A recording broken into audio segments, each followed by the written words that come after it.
Hello Internet and welcome to another episode of Automotive Carnage. In today's episode, we continue work on the Variety Bash EB Falcon by installing our Minispool into our diff center.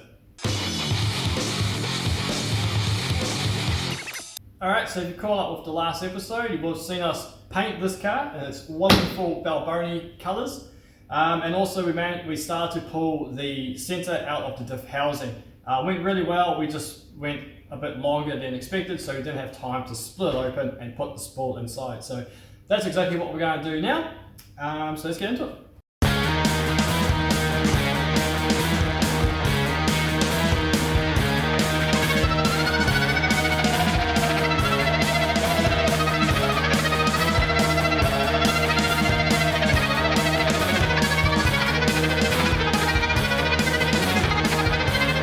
Okay, so that's the differ part.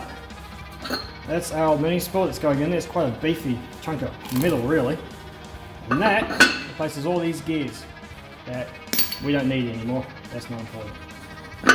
So now we'll bash the pins back in and then hopefully suck it all back in tonight.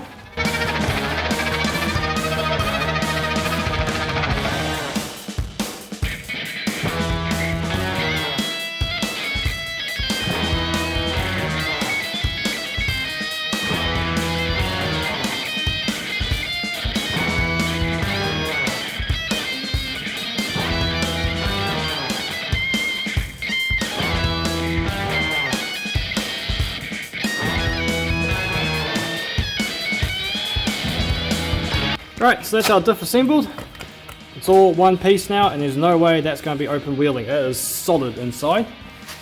Also, Dad managed to get our Frankenstein exhaust in place. It's patchy but it works and there's no more leaks in it. So we're just going to fix a few rubber hangers or replace them and then that's good to go as well. So we're going to call it a night there and be back tomorrow to put that diff into that hole. Hey everyone, so it's the next day. You've called me quickly trying to do some work in my lunch break.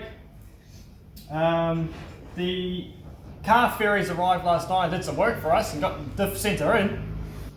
Not really, I just really wanted to get this car done. We wrote a list last night of everything that needs to be worked on and there's a lot. So I'm just focusing now on just getting it all done. So you join me as we're trying to put the cover on, and once we get this cover on, we'll be able to pull it back on its feet.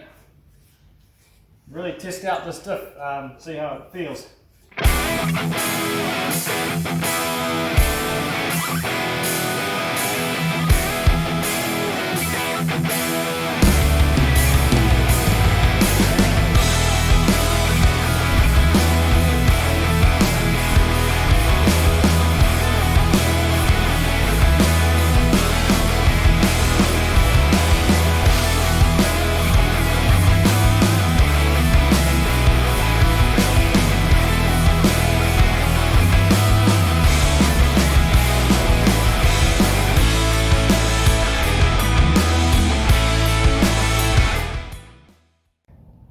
Ooh-wee, she is looking fine in the sunshine. Anyway, we got our new license plates on there, so they're local Laverton plates, which are awesome. Yeah, car's all ready to go. It's obviously on the ground, diff's in, been driving around for a little bit last couple of days, and it's going sweet as. Chirps a lot when you take a sharp turn, so we can't be doing those anymore. Anyway, what we're currently working on is we've handed over to our Boilermaker friend, and he is welding up our roof rack for us. So this is going to go on the solid mounted onto the roof of the car. These little pods here are for our spare fuel or our jerry cans. They have to be stored outside of the vehicle for safety reasons. So there's going to be one here. The spare wheel is going to go in the middle here, and then another jerry can. So we've got plenty of fuel and a toolbox up at the front. We've also got to build a light bar with a revolving light and CB radio aerial and all that to go on as well. And then up the front, we've got some massive 9-inch or 8-inch spotties. Yeah, those ones over there to go on the front. So he's going to keep working on that anyway. While we're doing our normal day jobs, he can do this. And we should hopefully have it ready to go by the end of today. I mean, he's making great progress. As for how we're going to mount it to the roof, we're just going to drill holes and mount it solidly. We're expecting a lot of corrugations and some rough roads, so we don't want to run the risk of our rails sliding around and moving on us. So solid mount it, bracing underneath, and she'll be good to go. So there we have it, the roof rack is completed. So it's the weekend now, so Dad and I are going to get smashing into the rest of what we have to do on this car. So obviously all these spotlights and revolving lights and brake lights on the back all have to be wired in. So we're going to focus on that, but first, we got a new toy. So let's test this out, see what it looks like.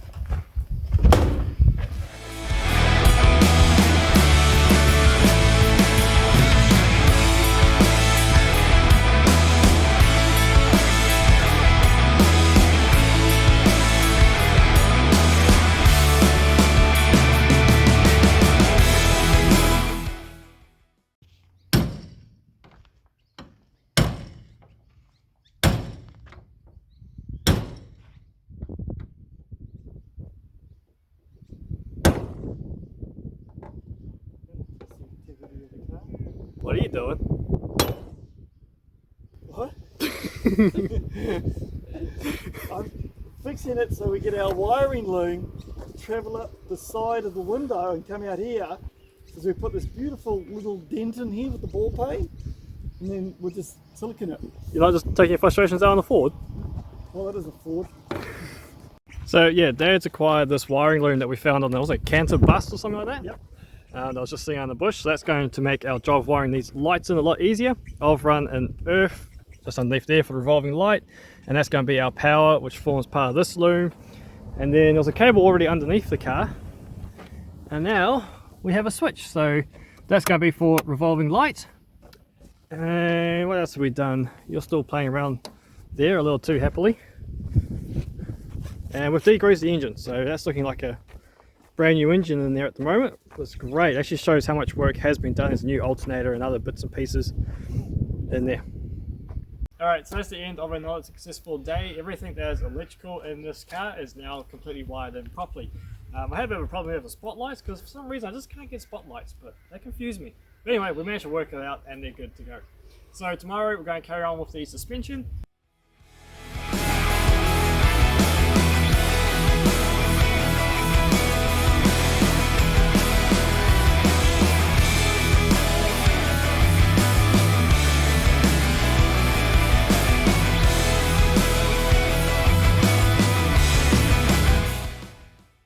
Can I just say, engineers at Ford, you really suck at the time. I mean, look at this. The bolt for the bottom of the shock mount runs right into the tie rod end. So I've got to undo all of this just to get that bolt out. No matter how much I jack it up or down, it always stays parallel to the tie rod mount. Absolutely ridiculous. And to go with that, look at the spacing that goes behind this control arm. That's absolutely shocking, guys. Like, get your geometry right. Anyway, we're just going to work for it because we need to get these shocks in. The rear ones are in, and it's sitting pretty now, so really happy with that. Again, 18mm socket for that. Who the hell uses 18mm? Ford.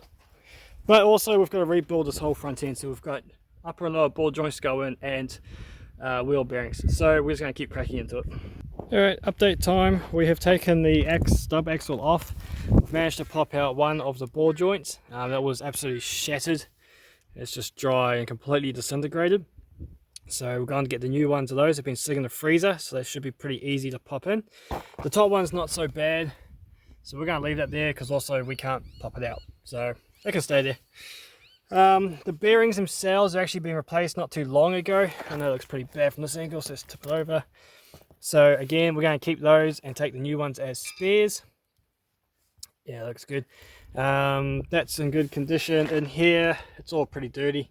So we're just waiting for that lower ball joint to get here, and then we'll start slapping it all back together.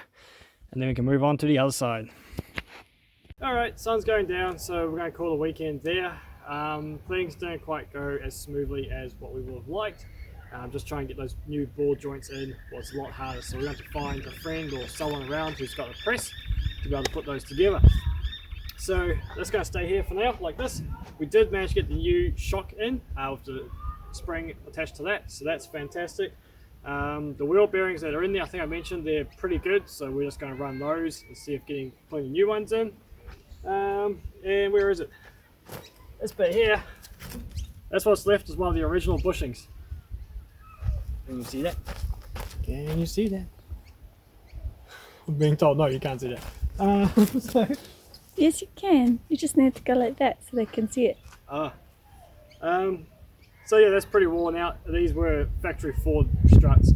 Interesting enough, they're factory Ford in the front, but someone's put like air Munros in the back. So that was obviously done a lot of heavy towing for this car in the past. So as I said, that's all for tonight, and catch us next episode. Hopefully I'm going to have all this front end reassembled, and we're moving on to hopefully our bash plate should be finished by then as well. So we'll be able to mount that up, field guard, driveline loop, and anything else I can't remember right now because I'm exhausted. I'm going to go have a beer. See you later.